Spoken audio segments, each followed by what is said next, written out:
నమస్తే, నా పేరు కిరణ్ మై. స్మార్ట్ సిటీ పల్కడప్కి స్వాగతం. ముందుగా హెడ్లైన్స్.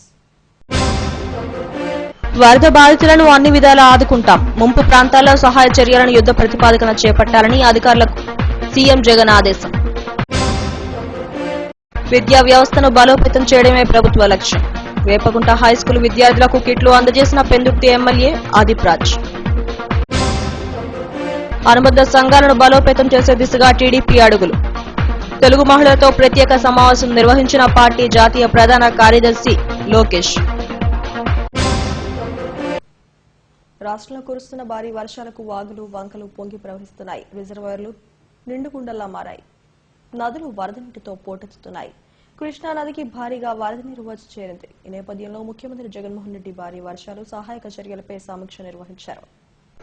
భారీ వర్షాలతో రాష్ట్రం అతలాకుతలమవుతోంది. ప్రధానంగా కృష్ణా, గుంటూరు జిల్లాలను వరద ముంచెత్తుతోంది. లోతట్టు ప్రాంతాల ప్రజలు నీటితోనే సావాసం చేస్తున్నారు. ఇళ్లలోకి వరద నీరు చేరి తీవ్ర ఇక్కట్లు పడుతున్నారు. గ్రామాలు చెరువుల్లా మారిపోయాయి. కొన్ని చోట్ల రాకపోకలకు తీవ్ర అంతరాయం ఏర్పడింది. రోడ్లు తెగిపోవడం, విద్యుత్ స్తంభాలు నేల కొరగడంతో పునరుద్ధరణ చర్యల్లో అధికార యంత్రాంగం నిమగ్నమైంది. ప్రకాశం బ్యారేజీకి వరద నీరు భారీగా వచ్చి చేరింది. శ్రీశైలం నుండి 4 లక్షల క్యూసెక్కుల నీటిని విడుదల చేశారు. బ్యారేజీకి 7.5 లక్షల క్యూసెక్కుల వరద నీరు వచ్చి వీలు ఉండడంతో రాష్ట్ర ప్రభుత్వం అధికార యంత్రాంగాన్ని సమాయత్తం చేసింది. భారీ వర్షాలు, సహాయక చర్యలపై ముఖ్యమంత్రి జగన్మోహన్ రెడ్డి తాడేపల్లి క్యాంపు కార్యాలయంలో మంత్రులు, కలెక్టర్లు, అధికారులతో సమీక్ష నిర్వహించారు. అధికార యంత్రాంగం అప్రమత్తంగా ఉండాలని ఆదేశించారు. సహాయక చర్యలను మరింత ముమ్మరం చేయాలని అన్నారు. పునరావాస శిబిరాల్లో ఉన్న బాధితులు ఒక్కొక్కరికి 500 రూపాయల చొప్పున సాయం అందించాలని అన్నారు. వారి ఇళ్లకు తిరిగి వెళ్లే వరకు ఇబ్బందులు తలెత్తకుండా చర్యలు తీసుకోవాలని సూచించారు. విద్యుత్ సరఫరాను అన్ని చోట్ల పునరుద్ధరించి చెరువులు, కాలువల గండ్లు పూడ్చాలని, అవసరమైతే మరమ్మతు చేయించాలని ముఖ్యమంత్రి జగన్ ఆదేశాలు జారీ చేశారు. వరద బాధితుల పట్ల మానవతా దృక్పథంతో సేవలు అందించాలని ముఖ్యమంత్రి పేర్కొన్నారు. వేరువేరు జిల్లాల్లో మృతి చెందిన 10 కుటుంబాలకు వెంటనే పరిహారం చెల్లించాలని ఆదేశించారు. రాష్ట్రంలో విద్యాభివృద్ధికి సీఎం జగన్మోహన్ రెడ్డి పెద్దపీట వేస్తున్నారని పెందుర్తి ఎమ్మెల్యే అన్నంరెడ్డి ఆదిప్ రాజ్ అన్నారు. వేపగుంటలోని జిల్లా పరిషత్ హైస్కూల్లో జగనన్న విద్యా కానుక కిట్లను ఆయన పంపిణీ చేశారు. పేద విద్యార్థుల ఉజ్వల భవితకు తమ ప్రభుత్వం కట్టుబడి ఉందని అన్నారు. పాఠశాలలో ఉన్న సమస్యలను సత్వరమే పరిష్కరించేందుకు కృషి చేస్తానని హామీ ఇచ్చారు. సంస్కరణల ద్వారా విద్యా వ్యవస్థను బలోపేతం చేసే దిశగా తమ ప్రభుత్వం పయనిస్తుందన్నారు. కార్యక్రమంలో వైకాపా నాయకులు, పాఠశాల హెచ్ఎం, ఉపాధ్యాయులు పాల్గొన్నారు. స్కూల్ బెల్ట్, ఒక జత బూట్లు, school bag, note books, text books చేస్తామని చెప్పి మరి తెలియజేసుకుంటూ, మరి ఇందాకలా పెద్దలు మురళి గారు, అదేవిధంగా మరి టీచర్ గారు కూడా మాట్లాడుతూ ఇక్కడ ఉన్నటువంటి కొన్ని సమస్యలు చెప్పారు. ఏదైతే ఇక్కడ మరి రాత్రి అయ్యేసరికి మరి కొంతమంది ఆకతాయిలు వచ్చి ప్రాంగణాన్ని ఇక్కడ పాడు చేస్తున్నారని చెప్పి మరి ఇమీడియట్ గా ఇక్కడ ఇమీడియట్ టాస్క్ ఫోర్స్ వాళ్ళకి కూడా చెప్పి రెగ్యులర్ గా ఇక్కడ మరి ఎప్పటికప్పుడు మరి వెరిఫై చేస్తూ ఇటువంటి కార్యక్రమాలు జరగకుండా చూసుకోమని వాళ్ళు కూడా ఆదేశాలు ఇస్తామని చెప్పి మరి తెలియజేస్తూ, అమ్మ వీటితో పాటు వాళ్ళు మహిళలు ఎక్కువ మంది ఉన్నారు కదా, చెప్తాను ఒక్కసారి. టీడీపీ అనుబంధ సంఘాలను బలోపేతం చేయడంపై ఆ పార్టీ జాతీయ ప్రధాన కార్యదర్శి నారా లోకేష్ ప్రత్యేక దృష్టి సారించారు. నూతనంగా ఎంపికైన తెలుగు మహిళా పార్లమెంటరీ పార్టీ అధ్యక్షులు, ప్రధాన కార్యదర్శులతో అమరావతిలో ఆయన సమావేశమయ్యారు. పదవులను అలంకారంగా భావిస్తే 3 నెలల్లో మార్పు తప్పదని అన్నారు.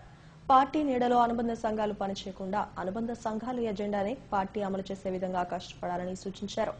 వైకాపా పాలనలో మహిళలకు రక్షణ లేదని, సమస్యల సుడిగుండంలో ఉన్న మహిళలకు తెలుగు మహిళలు అండగా నిలవాలని పిలుపునిచ్చారు. రాష్ట్రంలో జరుగుతున్న నియంత పాలనపై అనుబంధ సంఘాలని ఉద్యమించి ప్రజలను చైతన్యవంతులను చేయాలని కోరారు. వరద బాధితులను ఆదుకోవడంలో ప్రభుత్వం విఫలమైందని సిపిఎం నేత హెచ్ బాబురావు ఆరోపించారు. కృష్ణా జిల్లాలో నీటి ముంపునకు గురైన ప్రాంతాలను సిపిఎం నేతలతో కలిసి పరిశీలించారు. కృష్ణాకు తరచూ వరదలు పోటెత్తుతున్నా ప్రభుత్వం నిమ్మకు నీరెత్తినట్లు వ్యవహరిస్తోందని మండిపడ్డారు. ఓవైపు కరోనా, మరోవైపు వరద బీభత్సంతో ప్రజలు అల్లాడిపోతున్నారని ఆందోళన వ్యక్తం చేశారు. ఇంత దుర్భర పరిస్థితుల్లో జనం జీవనం గడుపుతున్నా వారికి సహాయక చర్యలు చేపట్టడంలో ప్రభుత్వం నిర్లక్ష్యంగా వ్యవహరిస్తోందని మండిపడ్డారు. తక్షణమే నీటి ముంపునకు గురైన ఇళ్లకు పరిహారం చెల్లించాలని, ముంపు ప్రాంతాల్లో రిటైనింగ్ వాల్స్ నిర్మాణం చేపట్టాలని డిమాండ్ చేశారు. కృష్ణానదికి మళ్లీ వరదలు వచ్చింది. ఈ సంవత్సరం ఇది 5వసారి రావటం. మొత్తం 10,000 కుటుంబాలు పూర్తిగా నీట మునిగిపోయినటువంటి పరిస్థితి ఏర్పడింది. కనీసం ప్రతిసారి సామాను మొత్తం రోడ్డు మీదకి తరలించుకోవటం, తిండి దిప్పలు లేకుండా రోడ్డు మీద పడటం. అసలే కరోనా, రెండో వైపు వరద, పనులు లేవు, వారం రోజులు 10 రోజులు పనులు లేకుండా కోల్పోతా ఉన్నారు. రెండోది, ప్రతిసారి వరద రాగానే వాళ్ళ దొడ్లన్నీ పూడిపోతున్నాయి, బోర్లన్నీ పూడికిపోతా ఉన్నాయి, కనీసం తలుపులు దర్వాజాలు కొట్టుకుపోతున్నాయి, విద్యుత్ పరికరాలన్నీ దెబ్బతింటున్నాయి. కనీసం ప్రభుత్వం సహాయం చేయట్లేదు. ఇవాళ ఏ గవర్నమెంట్ వచ్చినా ఏదో ఒక సహాయం చేసేవాళ్ళు. 5 సార్లు వరద వచ్చినా ఒక్క న్యాయ పైస ఇవ్వలేదంటే ప్రభుత్వం ఎంత దుర్మార్గం. సంక్షేమ రాజ్యం అంటే ఇదేనా? మేము 5,000 ఇస్తున్నాం, 10,000 ఇస్తున్నాం, అవసరం ఉన్నోడికి లేనోడికి డబ్బులు ఇస్తున్నారు. అవసరమైనటువంటి కష్టాల్లో ఉన్న వరదల్లో ఉన్నోడికి మాత్రం ఒక్క పైసా సహాయం లేదు. రిటైనింగ్ వాళ్ళు గోడ కట్టుంటే ఈ వరద తప్పేది కదా. పాత ప్రభుత్వం సగంలో కట్టేశారు. ఈ ప్రభుత్వం వచ్చి ఊరేగింపు కూడా చేశారు. ఆడవాళ్ళు అయిపోయింది గోడ కట్టేశామని ఊరేగింపు అయితే జరిగింది తప్ప ఇంతవరకు గోడ కట్ట. హెడ్లైన్స్ మరోసారి. వరద బాధితులను అన్ని విధాలా ఆదుకుంటాం. ముంపు ప్రాంతాల్లో సహాయ చర్యలను యుద్ధ ప్రతిపాదన చేపట్టాలని అధికారులకు సీఎం జగన్ ఆదేశం. విద్యా వ్యవస్థను బలోపేతం చేయడమే ప్రభుత్వ లక్ష్యం. వేపగుంట హైస్కూల్ విద్యార్థులకు కిట్లు అందజేసిన పెందుర్తి ఎమ్మెల్యే ఆదిప్ రాజ్. అనుబంధ సంఘాలను బలోపేతం చేసే దిశగా టీడీపీ అడుగులు. తెలుగు మహిళలతో ప్రత్యేక సమావేశం నిర్వహించిన పార్టీ జాతీయ ప్రధాన కార్యదర్శి లోకేష్. ఇవి స్మార్ట్ సిటీ పడుకున్న విశేషాలు. మరిన్ని వార్తా విశేషాల కోసం చూస్తూనే ఉండండి STV న్యూస్.